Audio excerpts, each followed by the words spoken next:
सतयुग में हिरण्याक्ष नाम का एक अत्यंत शक्तिशाली और अभिमानी दैत्य उत्पन्न हुआ, जो अपनी शक्ति और सामर्थ्य से तीनों लोगों को आतंकित करता था।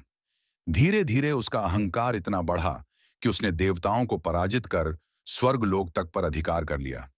अपनी शक्ति का प्रदर्शन करने के लिए उसने पृथ्वी माता को अपने बलवान हाथों से उठाकर समुद्र की गहराई में छिपा दिया। जब पृथ्वी जल में डूब गई तो सभी लोगों में हाहाकार मच गया। देवता, आर्षि और समस्त प्राणी भयभीत हो गए कि यदि पृथ्वी ही समाप्त हो गई तो सृष्टि का संचालन असंभव हो जाएगा। संकट की घड़ी देखकर सभी देवता भगवान विष्णु की शरण में पहुंचे और प्रार्थना की कि वे सृष्टि की रक्षा करें। तब भगवान विष्णु ने वराह अवतार धारण किया।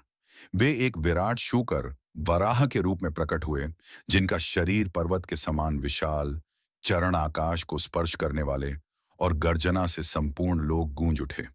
भगवान वराह सीधे क्षीर सागर में उतरे और गहराई तक जाकर पृथ्वी माता को खोज निकाला। उन्होंने अपने विशाल दांतों पर पृथ्वी को उठाया और जल से बाहर लाने लगे। तभी हिरण्याक्ष ने मार्ग रोक लिया और भगवान वराह को ललकारा। इसके बाद दोनों के बीच घोर युद्ध हुआ, जो सहस्रों वर्षों तक चला। देवता इस युद्ध को देखकर विस्मित हो गए और उनकी दृष्टि हर पल इस दिव्य संग्राम पर टिकी रही। अंततः भगवान विष्णु ने वराह रूप में हिरण्याक्ष का वध किया और उसे उसके अहंकार से मुक्ति दिलाई।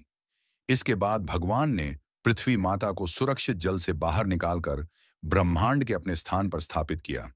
इस प्रकार भगवान विष्णु के वराह अवतार ने न केवल सृष्टि की रक्षा की, बल्कि अधर्म पर धर्म की विजय भी सुनिश्चित की।